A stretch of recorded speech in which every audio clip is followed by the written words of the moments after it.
Halo guys, berjumpa lagi dengan Kikoto. Kali ini saya akan mengajak teman-teman untuk membahas soal-soal tentang tes wawasan kebangsaan SKD Kedinasan tahun 2022. Buat teman-teman yang baru bergabung, saya ucapkan selamat datang dan klik tombol subscribe dan nyalakan tombol notifikasi karena saya akan mengupload video setiap hari untuk membantu teman-teman untuk bisa lulus di SKD Kedinasan tahun 2022. Tanpa berpanjang lebar lagi, langsung aja kita mulai pembahasannya. Let's go!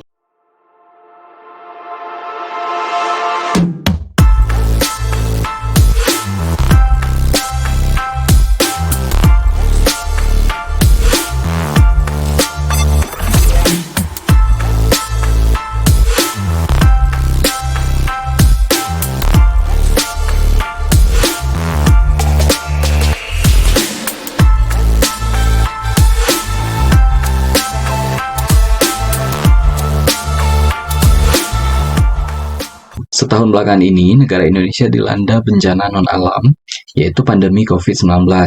Dikarenakan tingkat penyebaran coronavirus yang terus meningkat, maka pemerintah mengeluarkan beberapa kebijakan guna menekan penyebaran virus COVID-19.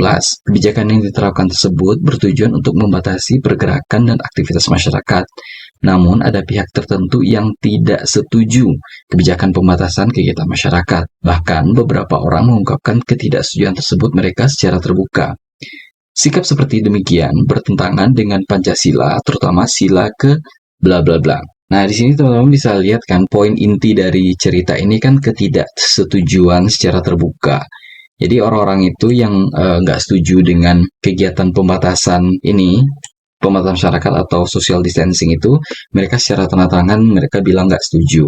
Padahal kita tahu sendiri bahwa social distancing itu kan tujuannya buat kebaikan kita bersama kan, bukan buat kebaikan beberapa orang aja. Ketika kita menjadi orang yang egois, sehingga kita hanya mementingkan pendapat kita aja dan kita nggak peduli dengan kepentingan-kepentingan orang lain pun, padahal dalam kondisi yang sangat kritis banget seperti kondisi virus COVID-19. Nah, ini sudah jelas banget bahwa ini bertentangan dengan Pancasila sila kedua ya, kemanusiaan yang adil dan beradab. Karena salah satu butir pengamalan sila Pancasila yang kedua itu adalah mengembangkan sikap saling mencintai sama manusia. Nah, itu ketika kita tidak mau atau menyatakan ketidaksetujuan kita terhadap program social distancing ini, artinya kita nggak cinta dengan sama manusia. Kita nggak peduli dengan orang-orang lain yang dia mau kena COVID, kayak mau nggak, ya udah terserah aja. Yang penting kita pengen mengerjakan aktivitas yang normal seperti biasa gitu. Jadi kita nggak peduli dengan aturan-aturan yang sudah dihimbau oleh pemerintah gitu ya. Jadi ini adalah jawabannya B. Soal nomor 2, menjelang pemilihan umum 2019 terjadi polarisasi dalam masyarakat terutama di kalangan warganet. Sebutan cebong dan kampret ditujukan pada masing-masing pendukung pasangan calon presiden dan wakil presiden menjadi salah satu bukti adanya pemisahan kelompok berdasarkan pilihan.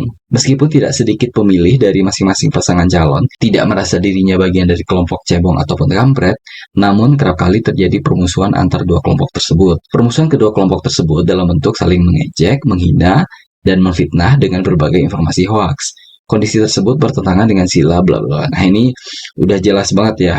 Ini ada polarisasi, ada cebong dan kampret. Artinya kita tuh nggak satu, nggak nyatu gitu loh. Jadi kita udah punya dua kutub yang saling berseberangan, si cebong dan si kampret, karena memang perbedaan pandangan politik gitu. Satunya mendukung calon presiden X, satunya lagi mendukung calon presiden Y. Nah, itu kelihatan bahwa kita ya nggak bersatu kan. Orang Indonesia ini nggak nyatu gitu loh. Sejak adanya istilah ini. Nah, ini udah jelas banget. Kalau kita udah ngomong Indonesia tuh nggak nyatu, ya udah berarti persatuan Indonesia. Jadi jawabannya adalah C. Soal nomor 3, tragedi penusukan salah satu pejabat tinggi negara yang dilakukan oleh seorang oknum pengikut kelompok fanatik ekstrim sebuah agama cukup menggemparkan publik. Aksi nekat tersebut menyebabkan seorang pejabat tinggi negara dan aparat polisi terluka. Kedua korban dilarikan ke rumah sakit terdekat. Hal tersebut menyebabkan keluarga korban sedih dan cemas atas aksi kriminal yang cukup membahayakan anggota keluarganya. Tindakan penusukan yang dilakukan oleh oknum tersebut bertentangan dengan Pancasila, sila ke bla bla bla. Nah, kalian fokus ke pertanyaannya ya. Katanya tindakan penusukan oleh oknum tersebut. Penusukan, jangan terkecoh dengan kata-kata sebuah agama tertentu. Ini cuman informasi penjelas saja sih. pelakunya itu ya dia mengatasnamakan agama tertentu. Tapi intinya bukan di situ, tapi tindakan penusukannya. Jadi kalian jangan sampai milihnya tuh yang A ya, bukan ketuhanan yang Maha Esa, itu berbeda penerapannya, tapi kalian coba lihat yang di butir-butir penerapan Pancasila yang sila kedua ya. Di sini ada macam-macam, tapi untuk yang kasus ini dekat dengan butir pengawalan sila Pancasila yang kedua, itu adalah yang poin ketiga, mengembangkan sikap saling mencintai sesama manusia, kemudian senang melakukan sesuatu kegiatan bersifat kemanusiaan. Nah ini kan ketika kita menusuk orang lain, dan itu kan kelihatan banget kita nggak cinta dengan sesama manusia kan. Artinya bencinya itu benci banget gitu. Sehingga akhirnya mendorong orang untuk melakukan satu tindakan kejahatan yang benar-benar di luar batas kemanusiaan kayak gitu. Malah lebih dekat ke kategori kekejaman kayak gitu kan. Jadi bertentangan dengan penerapan Pancasila yang kedua. Jawabannya B. Soal nomor 4. Pada perhelatan Asian Games 2018, seorang pebulu tangkis nomor 1 Indonesia bernama Anthony Sinisuka Ginting bermain meskipun mengalami cedera pada ronde ketiga.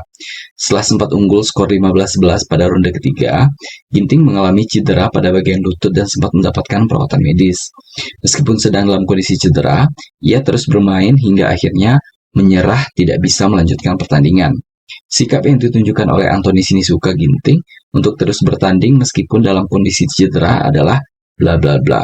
Nah ini teman-teman cek yang ini ya kata-katanya, terus bertanding meskipun dalam kondisi cedera.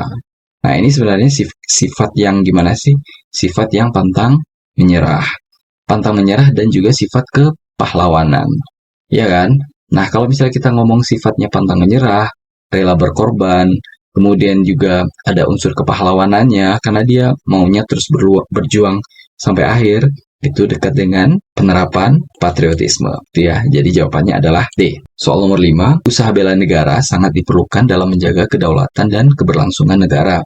Pada kondisi tersebut, negara dapat memaksakan setiap warga negara untuk ikut serta dalam pembelaan negara. Hal tersebut sesuai dengan amanah konstitusi negara yang tercantum dalam Undang-Undang Dasar 1945 pasal bla bla bla. Nah yang ini teman-teman langsung lihat aja di pasal 27 ya, tepatnya di ayat 3. Jadi di pasal tersebut dibunyikan bahwa setiap warga negara berhak dan wajib ikut serta dalam pembelaan negara. Jadi kita punya hak gitu untuk melakukan pembelaan negara, dan kita juga diwajibkan gitu. Makanya di sini ditulis memaksakan gitu, memaksakan setiap warga negara. Gitu ya. Jadi jawabannya adalah C. Soal nomor 6, Bhinneka Tunggal Ika adalah moto atau semboyan bangsa Indonesia yang tertulis dalam Lambang Negara Indonesia, Garuda Pancasila. Frasa ini berasal dari bahasa Jawa kuno yang artinya adalah berbeda-beda tapi tetap satu. Diterjemahkan per kata Bhinneka berarti beraneka ragam. Kata neka dalam bahasa Sanskerta berarti macam dan menjadi pembentuk kata aneka dalam bahasa Indonesia. Kata tunggal berarti satu, kata ika berarti itu. Secara harfiah, Bhinneka Tunggal Ika diterjemahkan beraneka satu itu, yang maknanya meskipun beraneka ragam, tetapi pada hakikatnya bangsa Indonesia itu tetaplah satu kesatuan.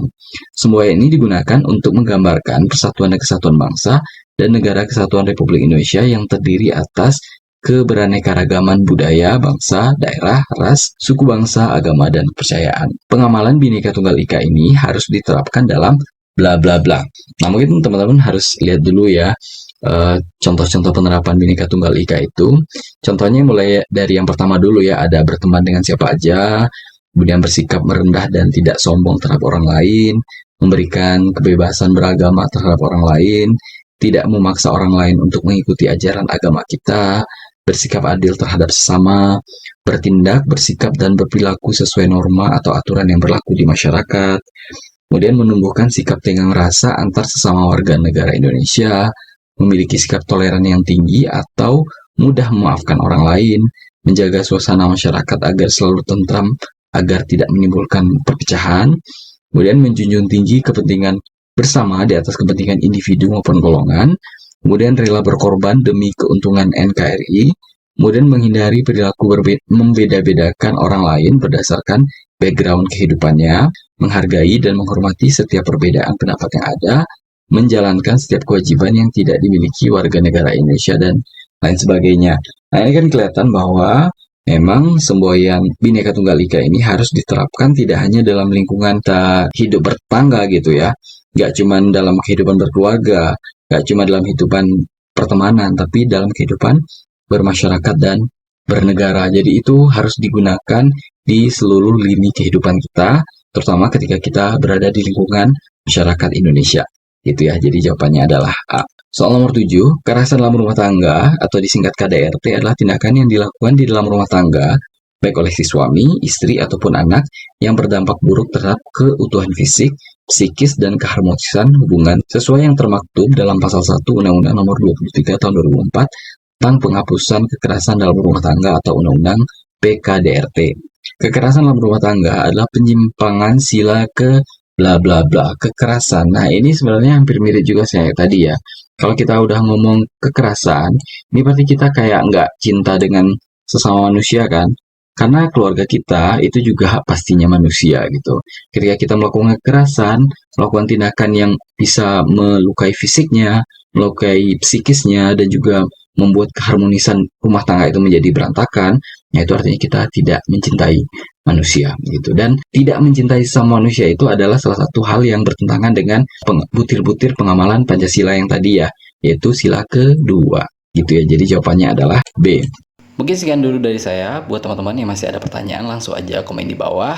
Jangan lupa subscribe dan nyalakan tombol notifikasinya karena saya akan mengupload video setiap hari. Akhir kata saya ucapkan selamat ujian, semoga sukses dan semoga teman-teman lulus di sekolah kedinasan yang teman-teman tuju. See you next time, have a nice day. Bye-bye.